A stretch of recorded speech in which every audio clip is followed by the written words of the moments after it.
It's another Tell Me Why here on 4 States Plus with, you did such an incredible job last time. We couldn't let her get out of our grasp. Yes. No, I don't want to get out of your grasp. You want to stay in my grasp. I love answering these questions. Well, I love asking these questions, or actually, I don't ask the questions. It's the brilliant minds of our students out there, our grade school, middle school students. Were you amazed the other time that we did this at how great the questions were, Neely? I really was amazed because as we talked about last time, these are not the questions that were bumping around in my head when I was the age of these young people. So I was amazed, and this second time, the questions that they asked, equally amazing. It is amazing too. Neely Myers, the Schroeder Family Explorium, that is where she is from. Yes. Tell us just a little bit about the Explorium if you have not made the wonderful decision to go explore at the Explorium. Yes, well, so far everything that we've done has been off-site because we haven't opened the building, but that's going to change very, very soon. We are going to have the north wing of the building open. So what we do is we engage people of all ages in hands-on STEAM-based learning. So that's science, technology, engineering, art, and mathematics. Right. And we do it hands-on because that's the best way to learn is by doing. And we engage curiosity, critical thinking, innovation, creativity, all of those things, because when you've done those things, you've locked those answers in. And can you imagine how much smarter this next generation is going to be than my generation or your generation? Because we are not in the same generation, that's for sure. That's how old I am. I think we're close. Okay, thank you for saying that. You're welcome. I'm sure that's true. I'm Gary Vandy, by the way, your host on Tell Me Why, and we have really lined up some amazing science-based questions for you. Cannot wait to show you. All right, have you got your thinking cap on? My thinking cap is on. You brought the red one today. I brought the red one. Okay, Yeah. all right, Neely, let's go. Let's hear our very first question. My name is Miles, and I am 8 years old. Tell me why batteries make things work. Oh, Miles, what a great question. Neely, as if by magic, suddenly you have brought an expert in to answer Miles' question. I have brought an expert because I know a little bit about how batteries work, but I really wanted my friend Paris Stuff from Eagle Pitcher to come because Eagle Pitcher Technologies, if there's a battery expert in the area, they are it. So I'd like to introduce Paris, and she's going to tell us how batteries work, or show us. Before we get into that, let's just say a little bit about Eagle Pitcher because you guys are so huge, not just on this planet, but you helped with Artemis 2. I'm sure you guys are going to be helping. Tell us just a tiny bit about Eagle Pitcher and what you do for the world. Yeah, so Eagle Pitcher, we're a battery company here in Joplin, Missouri. We also have a location in Pittsburgh, and we're in the process of building another one just next door to our Crossroads facility, and that's for energetics. And so what we do is we provide batteries for space exploration, like we all just saw in the Artemis 2 mission. So we were on the Orion Crew Module battery so that we powered the actual crew module that got the astronauts into space. And then we were also on the launch system, so all the mechanics that get the rocket into space as well. And so we were part of the re-entry and all of that as well. And then we also provide batteries for our defense systems and everything like that. So, yeah. You'll see what I mean by bringing an expert, Neely, yes? you have the coolest friends. I do have the coolest Absolutely friends. the coolest. So, Miles wants to know, how do batteries work? So how batteries work, the basic way to say this is chemical reactions. So whenever we're building batteries, we have over 30 different battery chemistries which have different chemicals in them to create different levels of power. Some have different weight. Depending on what your application is, you may want a lithium-ion battery like this one here. You may want a silver-zinc battery like the one that's on the Space Launch System for Orion. Okay. And so it really just depends on what you need out of your battery. And so, like this one, like I said, this is a lithium ion. What kind of things would a lithium ion battery power in our everyday household? lithium batteries are in anything, your cell phone, your computer, things like that, and then they also power things like the Orion Crew Module. Wow, So, that's a pretty yeah. wide Yeah. variety there, isn't Yep. it? And so like this is a cell right here. So this is going to show on the sides here, you can see that there's layers in here. Let's turn this right over there. There's layers in here with your cathode, your anode, and your electrolyte separator. So, and you have your, up here, you've got your cathode and your anode. And so what that is it'll be just like we have our mixture here. Uh-huh. So we can pour our salt mixture, Which So is what just you're regular sea salt here. sea salt. Okay, so, and what you're showing is what goes on inside this? Yeah, so a very simple explanation here of what is going on inside the battery. So we'll do a stack here that will kind of mimic what we have going on inside this battery. Okay, and what was the liquid in here? Vinegar. So we've got salt and vinegar here. So this is going to act as our electrolyte. Okay. Is that the same vinegar that you go to the store and you buy and This put is, oil yes. in and then eat your salad with? Yes, this Okay. is. And so then we've got some little pieces of cardboard here that we can soak in you our cut those electrolyte. yourself? I did, and so please don't zoom in on them because they're And not very don't run good in the circles. hall Yes. with your scissors. So we're gonna soak those in our electrolyte for a minute How here. do you know when they've soaked enough? Just whenever they're saturated, but you don't want them dripping. Dripping bad? Dripping bad, dripping will cause a Saturated short. good. Yes. It will cause a short. Yes. What is a short? A short is whenever you get your electrical connection together, and so then you won't have any power. Oh, that's bad. That's bad. But it's good when I'm shopping for sport coats. Yes. True. I'm a Yes. Okay, so what we can do here is we'll take our first nickel Okay. and we're gonna set it on this aluminum foil. This aluminum foil is just gonna make it easier for us to get a reading from, so I don't Okay. have to get in there with my multimeter. And that's because aluminum conducts Yes. electricity. Yes. All right. So then we're gonna take our first piece of electrolyte separator, which is like our white pieces that little- you see in here. These guys right here? That's our separators. So we're gonna put our first piece of electrolyte down. Then we're gonna grab a Nickel penny. separator. Penny? Now, why did you go with penny? Does it need to be copper? Yes. Ah. Yes, so that's where you get into your chemical reactions. So you have your copper, you have your nickel, and then you have your chemical of electrolyte. Okay. And so those combinations all together power a battery. And the same thing is kind of going on in here. Yes, so you're gonna have your copper is gonna be your cathode, which is your positive on this side. Okay. And then you've got your And you nickel. went straight from a penny to a nickel. Yes. Okay. And so then we're gonna do another separator With no drips. with no drips. No Okay. drips. And then we're gonna go with another penny. Okay. And then we're gonna go with another nickel. How do you know the way to stack these? Is this a secret that only Eagle Pitcher knows? Or There maybe are Neely secrets. probably knows too. There are secrets to stacking. It just kind of, again, depends on what you're looking for and how you get your stacks in there. Basically, what power you need, what your electrolyte is made up of, things like that, all determine what your stack is going to look like on the inside of the battery. So when you have finished this stack, we will be able to power something Yes. right here Yes. in the Tell Me Why studios. Yes. Correct. Are you excited about this, Neely? I am excited. I know. Do you know what's going to happen? Well, You do. a little I do. I don't. Yeah. A little I know what's gonna happen. Yeah. So we're doing another nickel here, And another separator. you know, this is one of those things you always hear people say on TV. Is this one of those instances where you probably shouldn't try it at home? If you do, be careful. Okay. Yeah. It's better to try it at Eagle Pitcher or at the Yes. Explorium, right? For sure. As I always say, anytime you're dealing with electricity, anytime you're dealing with fire, chemical reactions, any of those things, make sure that you have a grown-up in the room with you. Right. Yes. Would I count? Oh, she had to think about that. I'll way join too you in the long. room, Gary. How Okay. about that? You'll be my chaperone. I'll be your chaperone. All right. Yes. Yeah.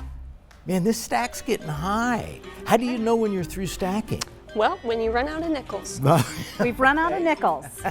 No more nickels. This stack is done. Okay, and so now what we can do, Okay. And what is this fella? this is our multimeter. So this is what's going to tell us if we've made power. Okay. So, and what are you Oh, I've doing gotta walk with around here. the multimeter? So I am touching my positive Oh, to yeah. the Look at aluminum that. foil down Look there at at the bottom. The numbers are changing. So is this happening the way that you thought it would happen? Yeah. Oh my goodness. How high can those numbers go?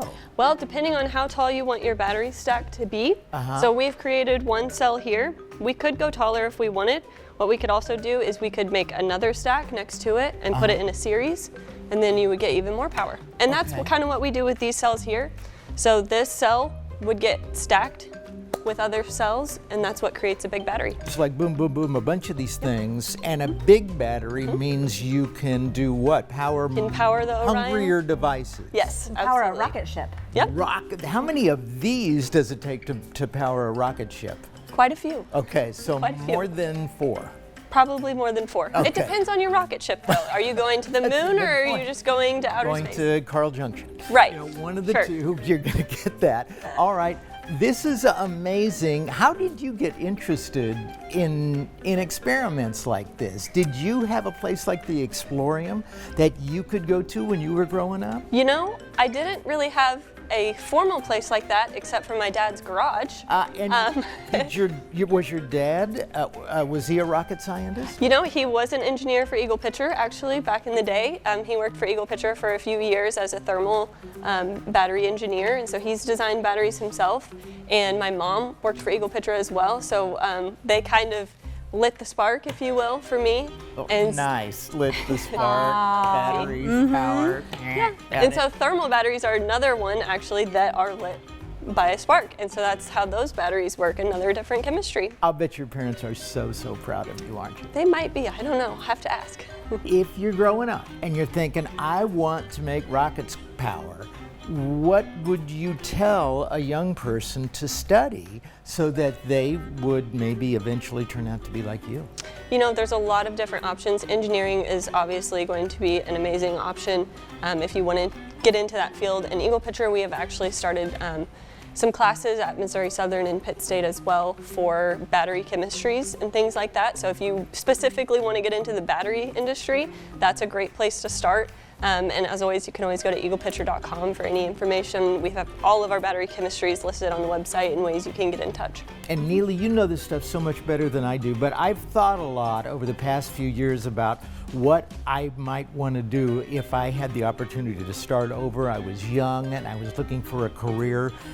It seems like batteries are going to be they're a huge part of our present.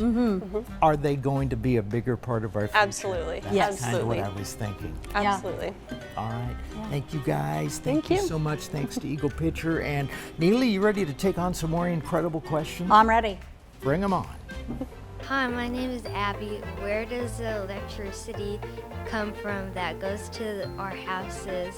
And why don't birds and squirrels get electrocuted while sitting on the power lines? Hey, Neely, you brought another friend. This one's taller. I know, this one's taller. My other friend is taller. Brian is taller than we are. That's why we put him in the middle. It's a nice little, nice little triangle here. It is indeed almost like the Sphinx. That's Go right. down, see the pyramids and everything. That's right. Why did you bring Brian in? It's always nice to see Brian. Well, I brought Brian in because Abby has an excellent question about electricity. And Brian is an expert in electricity. I know a little bit, but Brian knows a lot more. So Brian, tell us how you came to be an expert in electricity. Well, I work for Liberty Utilities, and That'll do it. I've been with them for over 30 years, so time, it makes you an expert, but I am in charge of all of the power plants. So we make all of the electricity in our area. Okay, so that takes us to the first part of the question. You make the electricity. How does that electricity get into our homes so that we can watch things like, tell me why? Yes. An excellent question. So for just about every form of electricity, What you have is what makes it is actually called a generator. Okay. There's a stationary piece and there's a piece that turns. All right. And it turns really fast, like 60 times a second. That's very fast. So, yes, very fast. And when it does that, it creates the electricity, which we would call, a charged electron. Oh, And those okay. charged electrons want to go out on our wires and our lines as electricity and get to the homes, get to like KSN, Sure. get to factories, get to Eagle Pitcher, get to all the different places where electricity is used.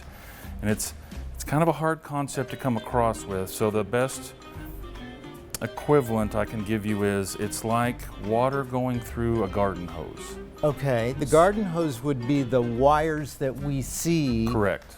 And the water is the It electricity. is the electricity, that's right. Okay. Exactly right. Are we ready to show this astonishing piece of artwork yet? Yes. Or are we going to save this for when we get to the animal part? Well, that is part of question number 2. Question Yes. number 2 is how come when birds and squirrels, and we've determined not turtles, because turtles can't jump. They're not quite that They can, high but in the they're air. very slow at it.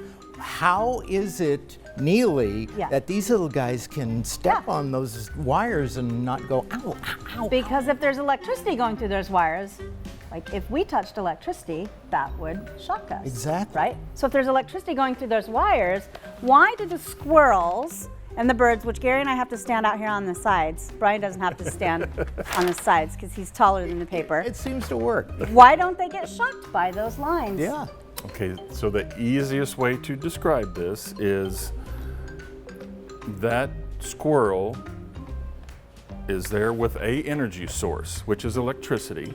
Electricity wants to go somewhere all the time. Okay. It So doesn't like to just stand around. Nope, it like wants I to move. So it's looking for another source of electricity or another energy source or the ground. And if it touches one of those two things at the same time, then it's going to move. So right now that squirrel's on one line, one energy source. So it's not going to get shocked because it doesn't have a second point of contact. Oh, well, that's interesting. But if that squirrel were to reach across to that second line on the picture, This line here. Okay. that's right. If he were to reach across to that second line, very bad things would happen. His tail would get much fuzzier. Or if that line were Eyes to would- droop down to the ground Yes. and he were to try and touch the ground at the same time as that line, again, bad things would happen. And that sounds dangerous.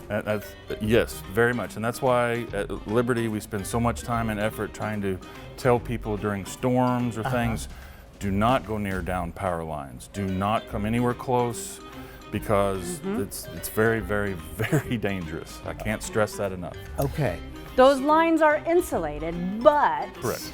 don't touch them. So explain what insulation means. What does that mean? So I'm going to use your visual back here. Okay, sure. These are insulators. Those are those things that look like rocks on them. That's right. These guys. Which was expertly drawn, by the way, by one of my friends. Yeah. Vincent Van Gogh. I So looks really. these are made out of ceramic, and they do not conduct electricity. And depending on how much electricity you have running through this wire, tells you how many of these discs that you need to stack up so that electricity will not come down, go to here, go to the pole, go to the ground and shock you. So do you guys at Liberty use an equation to know how many of those Very little much. stacky things? We have a lot of smart engineers. Brilliant. Very good. So I think that's pretty much the answer to all of those. I think so. Yes. And we appreciate all of your expertise. And I think maybe the most important thing that you said was power lines. And you know what? In storm season, which is a good part of the year around here, we do see power lines that from the wind, for instance, a lightning strike. Sometimes Absolutely. those things hit. And you guys at Liberty, you are first on the scene to make sure that people are staying away from there. And you can help too by not even thinking about getting near them. Yes. All right. Thanks so much. Whew. Thank you. My mind is expanding every That's single good. segment we do. Are you ready for another question, Neely? I'm ready for another question. Thank you, Brian. Neely's ready. Brian, thank you so much. Let's hear that next question. My name is Trip. I am 11 years old, and Can you tell me why exposed markers erase on whiteboards but not on paper? Trip, I have wondered the same thing 4,000 times. Or more, 4,000 exactly. Okay. actually. Okay. Well, I tried to do the math there, but then somebody came in and started to draw pictures of flowers. Or windmills. So, We don't yeah. know. Those could be either. Yeah, couldn't those they? are nice, really. Yeah, It's a those little are- breezy in here, actually. So, dry erase markers. Yes. That is a question that consumes me because I've ruined a lot of things in my own home. Yeah. By using the wrong marker on the wrong piece of medium. All right. Yes. So medium is like whatever it is you draw on. That's right. What's the answer to this question? So this is all about porosity. All And right. porosity is just a fancy word for how many holes are on the surface of something. Okay. How much, how much porous. So my hair is very porous. Okay. This sponge is very porous. So you can kind of see this one on camera. This is a good one. But you also can get a magnifying glass if you have a magnifying glass at home. And if you hold that whoops, I'm doing opposite here. Right. If you hold that magnifying glass up, you can really see all the holes, right?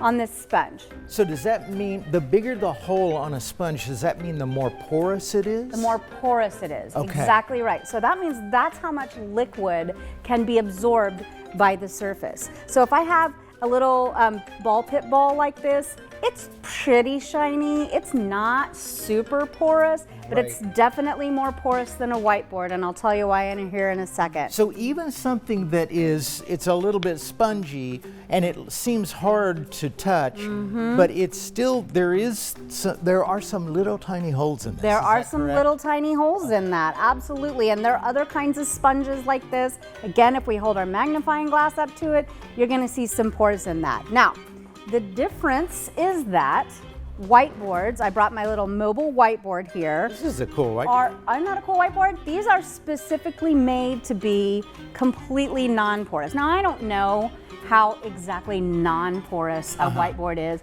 but it's non-porous enough that if we use our dry erase marker on it, which I have right here, with special release agents. That's the other thing. Dry erase markers have special release agents in it. It's just a chemical that's directly in the fibers of the marker. Okay. So they're put into the fibers of the marker, into the liquid that's inside the tip of the marker that doesn't dry as hard as a typical marker. So does that mean that, let's say, a non-dry erase marker like a Marks-A-Lot, Like a Marks-A-Lot. does that mean it doesn't have that agent in it? That's correct, exactly correct. You teach us all so many cool Yes, things, Neely. that's right. And especially like a Sharpie, Yeah. Sharpie permanent markers, they have even less of any sort of release agents in them because they are meant to really never fade, right? Okay. They will fade with things like sun exposure and things like that, but they're meant to never fade. So it's the combination of non-porous surface, Non-porous. right, with the special release agent that's in the marker. Okay. So if I mark on this, I can then just take my hand and See, it that's wipes easy. It just easily goes away. Right away. Can you use something that's porous like a sponge to wipe all this away? You can, in fact, let's show that. I don't mind just showing us how you can use something porous like this And does to it have wipe to be that wet? away. No, it doesn't even So have that's to be dry. wet. This is completely dry. Okay. The sponge is completely dry, and it wipes that away because those special release agents. Now, over time, Right. the finish on I'm not this very dry- strong. Well, you don't have to be very strong. Well, good, because Yeah, I'm not. because So of the most of it's gone. Yeah, most of it's gone. Now, over time, Uh-huh. it will work better if you use like a glass cleaner or something because there's also release agents in the glass cleaner to help clean up even extra. Over time, the finish on this dry erase surface will start to wear off like many finishes do, and it will work less good. So- For example, you can see some little bits up here Right. where maybe some of the finish has started to wear off. So if this starts to wear off, could you resurface this or put another layer on here so that it's good again? Or is that time to say goodbye to the portable whiteboard? That is a great question, and were it that I had spent enough money on this, I'll bet I could figure out how to resurface it. but given that it was just meant to be something that traveled with me to talk Right. about We science. have a limited budget on this show too. Yeah, I would Ask your probably. mom and dad. Yeah, I would probably just discard it and purchase a new one. Okay. Yeah. I love this. This is you have amazed us with the Yes. answers, and your friends too. You know the coolest, smartest people. I have the coolest, smartest friends. It's true. And a lot of times they're at the Explorium, aren't they? That's right. In fact, Liberty and Eagle Pitcher, who are here with me today, are partners with the Explorium. And I always say when people ask me, you know, if we want to work at these places, how do we learn the kinds of things that we need to know?